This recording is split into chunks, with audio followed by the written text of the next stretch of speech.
Hello friends, welcome to everyone. This is Arun Sahni. आज की इस वीडियो में मैं आपको बताने वाला हूँ एसएसटी 10th क्लास की, और एसएसटी में हिस्ट्री का फर्स्ट चैप्टर करेंगे हम। तो थोड़ा हाथ से बना रहा हूँ वीडियो, थोड़ा हिलेगी डुलेगी, बट समझाऊँगा अच्छे से, तो आप ध्यान देना यहाँ पर। तो यहाँ पर जैसा कि आप देख सकते हैं, मैंने लिख रखा है क्लास 10th सत्ता की साझेदारी। लेसन 2 है ये, सॉरी लेसन 1 बोल दिया मैंने, ये दूसरा चैप्टर है। तो सबसे पहले इस चैप्टर में बेल्जियम की बात करते हैं। इस चैप्टर का नाम है सत्ता की साझेदारी। सत्ता मतलब पावर, साझेदारी मतलब उस पावर को अलग अलग हिस्सों में बांटना। तो किस तरह से सत्ता की साझेदारी, किस किस देश का एग्जाम्पल लिया है, किस तरह से सत्ता की साझेदारी हुई है अलग अलग देशों में। तो सबसे पहले इस चैप्टर में जो सत्ता की साझेदारी का एग्जाम्पल दिया गया है वो बेल्जियम का दिया गया है।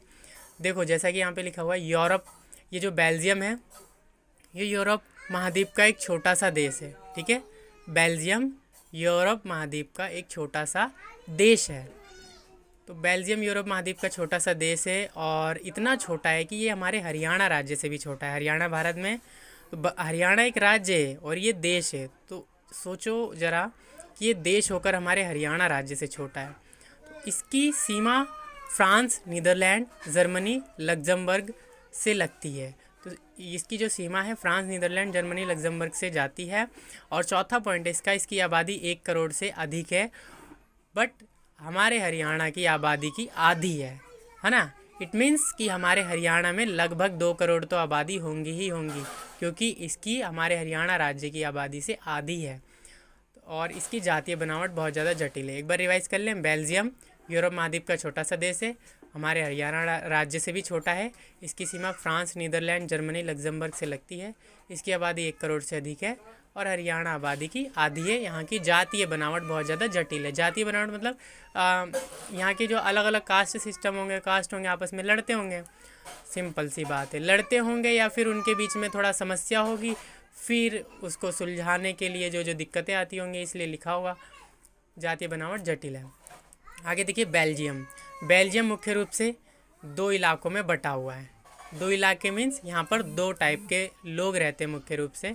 जैसे कि सबसे पहला 59% लोग रहते हैं जो डच भाषा बोलते हैं, और 40% लोग ऐसे हैं जो फ्रेंच भाषा बोलते हैं। बेल्जियम 2 प्रकार के लोग, डच भाषा बोलने वाले, फ्रेंच भाषा बोलने वाले। जो डच बोलते हैं वो 59% है, जो फ्रेंच बोलते हैं वो 40% है। रह गया 1%, और 1% लोग क्या बोलते हैं, जर्मनी। इसके बाद ठीक है, 1% लोग क्या भाषा बोलते हैं, जर्मनी। बेल्जियम की राजधानी ब्रुसेल्स है।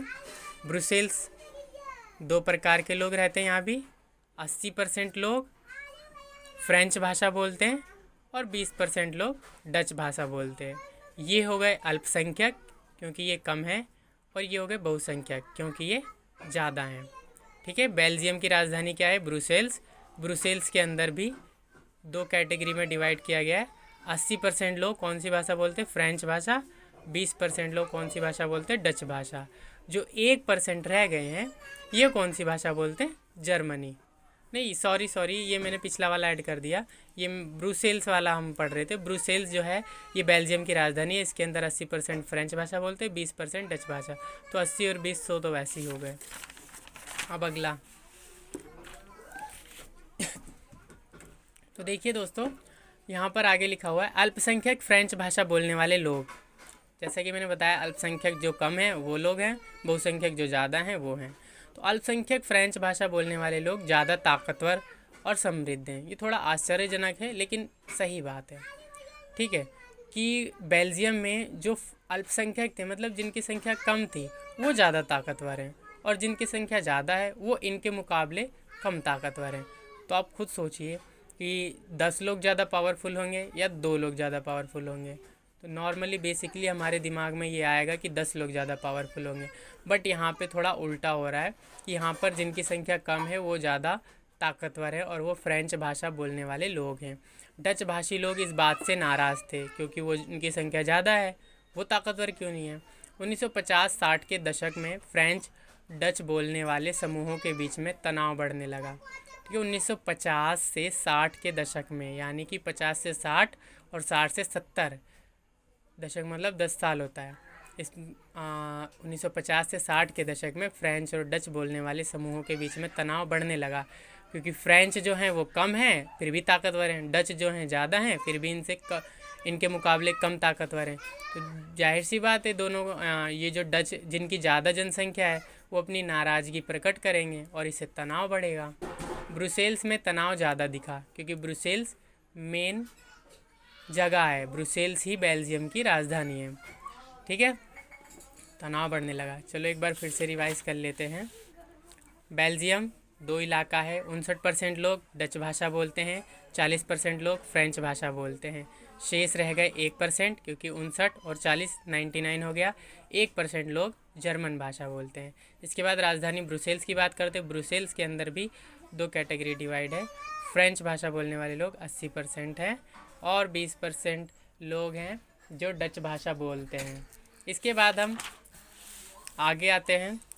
अल्पसंख्यक फ्रेंच भाषा बोलने वाले लोग ज़्यादा ताकतवर और समृद्ध है। जो अल्पसंख्यक मतलब जिनकी संख्या बहुत ही कम है वो फ्रेंच भाषा बोलते हैं और ताकतवर हैं, और जो डच है उनकी संख्या ज़्यादा है लेकिन वो उनसे कम ताकतवर हैं, इसीलिए वो नाराज़ है। फिर 1950 से 60 के दशक में फ्रेंच और डच बोलने वाले समूहों के बीच तनाव बढ़ने लगा। ठीक है, क्योंकि जिनकी संख्या ज़्यादा है उनके पास ताकत कम है और जिनकी संख्या कम है उनके पास ताकत ज़्यादा है, तो तनाव बढ़ना नॉर्मल सी बात है। ब्रुसेल्स में तनाव ज़्यादा दिखा क्योंकि ब्रुसेल्स बेल्जियम की राजधानी है। ठीक है दोस्तों, ये ज़्यादा वीडियो लंबी हो जाएगी इसलिए मैं इस वीडियो को यहीं स्टॉप कर रहा हूँ। इसका नेक्स्ट पार्ट में बनाऊँगा, तो हम श्रीलंका से स्टार्ट करेंगे। इसी चैप्टर को 2 या 3 वीडियो में कवर कर देंगे ताकि ज़्यादा बोरिंग ना बन जाए वीडियो। तो अगर वीडियो पसंद आई हो तो लाइक कर देना, सब्सक्राइब कर देना और शेयर कर देना। Thank you.